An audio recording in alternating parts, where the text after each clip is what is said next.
Abdulhamid. Thank you, Ambassador. I have a question on the journalist issue. Maybe Ambassador Hassim and Ambassador Tariq can answer that.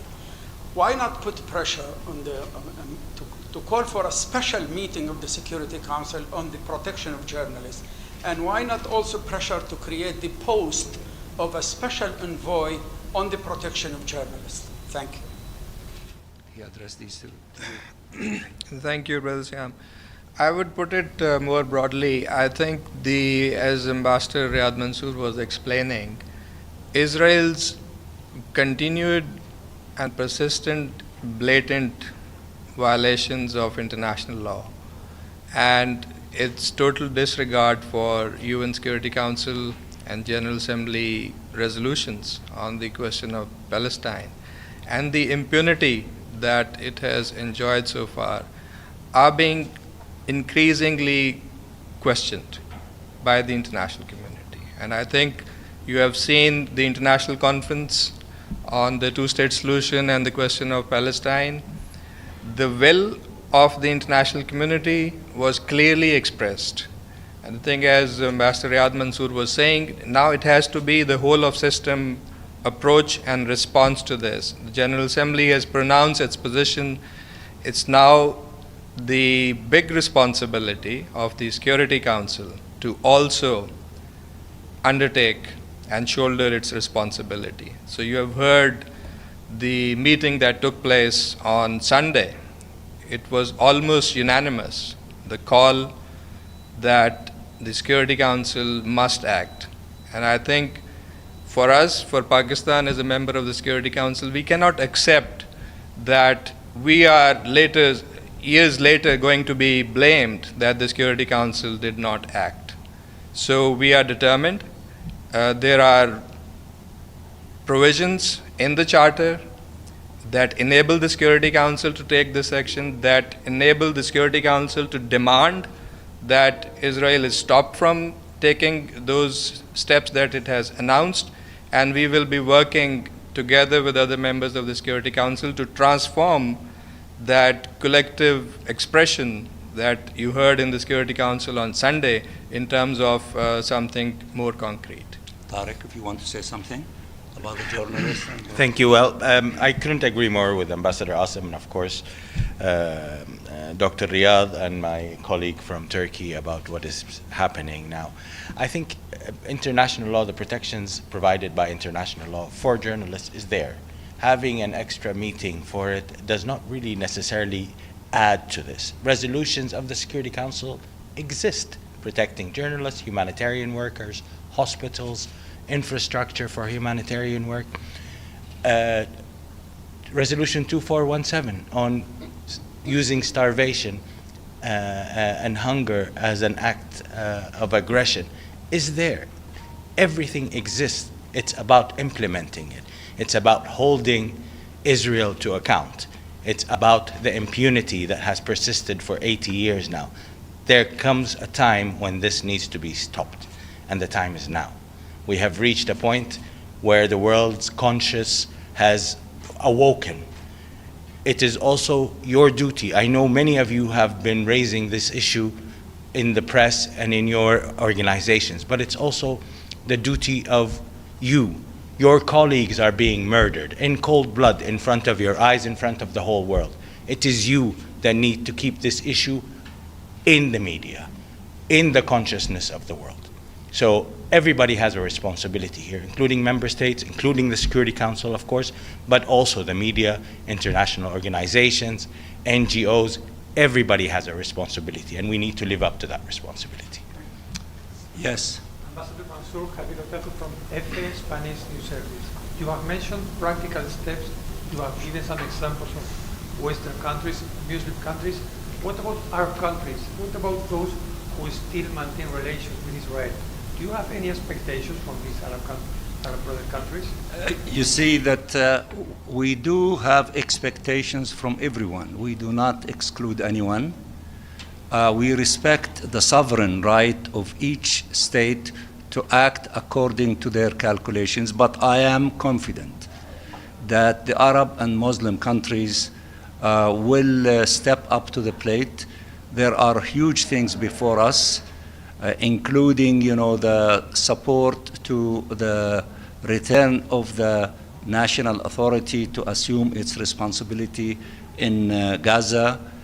We reject the Israeli occupation. We demand its withdrawal, and we have an alternative solution, which is the outcome document and annex of the international conference, which was led by Saudi Arabia and France. And from the Arab countries and the Muslim countries, Saudi Arabia speaks on behalf of everyone.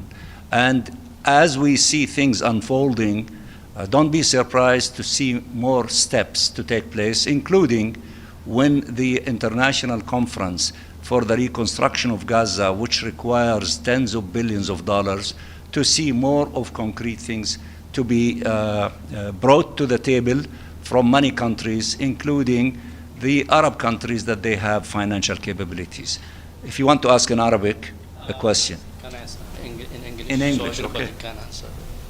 So as after these meetings you mentioned, and as Islamic and Arab groups, what's your next step within the UN to put more pressure on the specifically permanent members in the Security Council to act urgently? We are continuing with our consultations with all members of the Security Council, including the President, of course.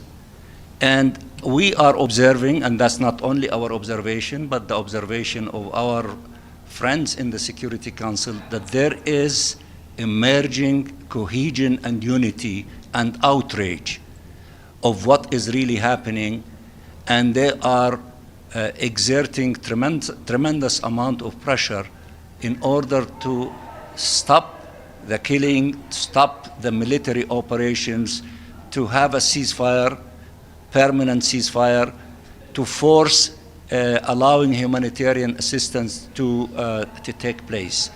We are closely observing the groupings in Europe in which they are making not only statements, but they are taking steps.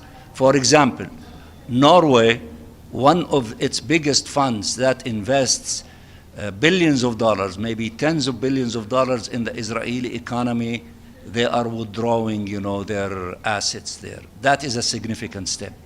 Countries like the UK, Italy, Canada, Australia, New Zealand, deciding, threatening Israel. If you do not stop this aggression, if you do not reverse your position on the plan, things will take place.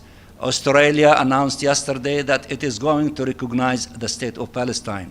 I refer to Germany. I am referring to the discussion inside the 27 European countries composing the European Union on trade, on many relationship with Israel, and they are seriously considering taking steps. Of course, I know that the Arab countries and the OIC, in the declaration that they issued, they made a lot of statements, and they can take additional steps. I am sure that they are considering these steps, but everybody is calculating very cautiously because they do not want to strengthen the relationship between one country that is so powerful, that is really giving the protection to Israel. I guess everyone is trying to sort of find ways to separate the relationship between these two parties, because that one big country is capable to exert pressure on them. That is the experience of Qatar and Egypt as mediators with this other country in order to find ways to have ceasefire.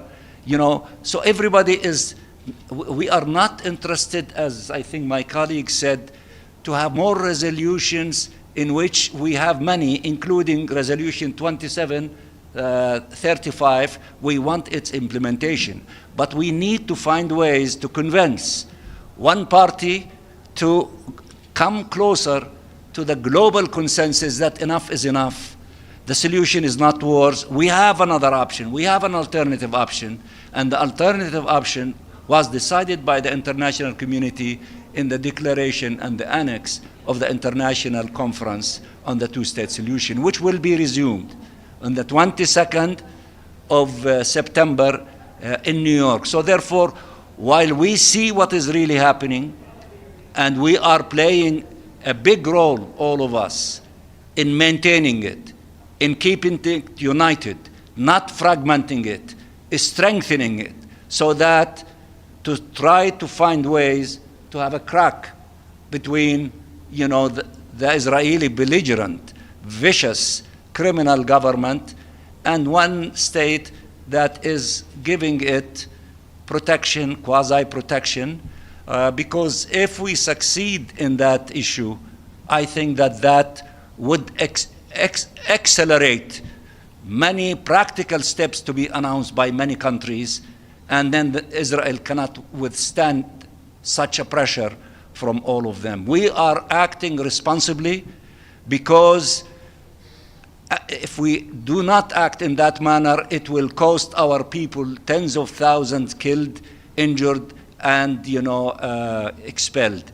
Now, somebody might say tens of thousands of our people have been killed. That is true, but now there is nothing that we can do about those who were killed, but we can do a lot about saving the lives of those who are still alive, and it is our responsibility to do everything possible in order to save their lives. I think we have enough, but we will keep you informed. Okay, I cannot say no to you. Tfaddali. One question. During the high-level conference on the two-state solution, France and Saudi Arabia asked all countries to sign the declaration going to their mission. I would like to know if you have any count on that and what can we expect for the General Assembly. Thank you.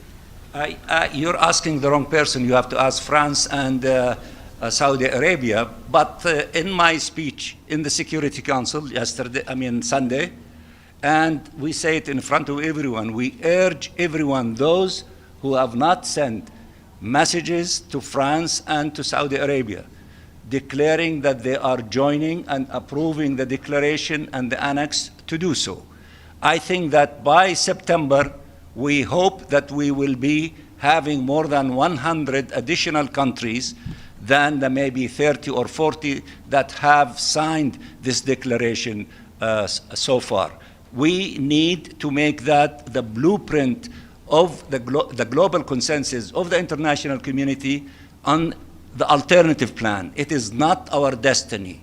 It is not the destiny of the Palestinian people to have an eternal conflict with Israel and to keep losing thousands of our children and women and our people on the hand of this war machine by Israel. It is our duty to convince everyone that there is another alternative, the alternative of immediate ceasefire. As we see the millions, the hundreds of millions in all capitals are saying they want to save lives of the Palestinian people, ceasefire now, that's their cry. And the leaders who are not yet convinced of that message should listen to everyone.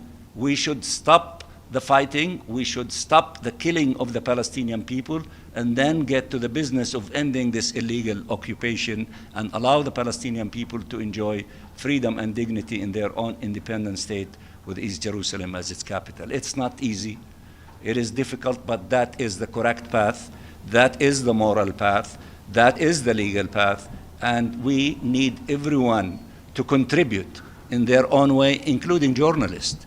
As my brother, Tariq said, as you tell us what we are doing, and that is legitimate question you ask us, we are also telling you, tell the story of the Palestinian people. Tell about the crimes in which more than 270 journalists were killed trying to tell the story of our people in the Gaza Strip.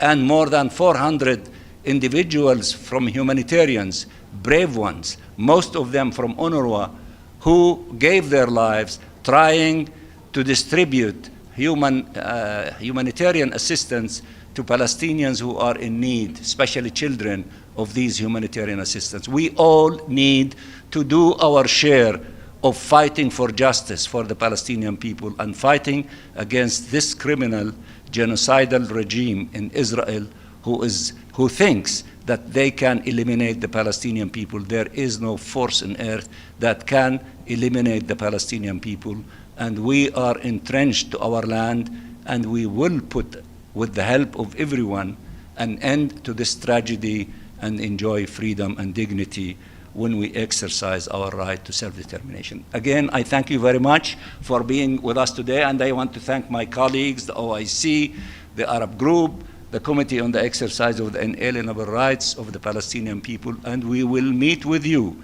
as often as needed. Thank you. Do you want to watch more videos like this one? If yes, subscribe to our channel and press the bell icon next to it. We have decided to bring videos on something nobody talks about: African politics, economy, and increasing power.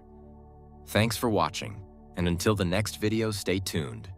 Tell us what you think in the comment section. Like and share the video, and subscribe so that you don't miss any of our African videos. It's the best way to support us.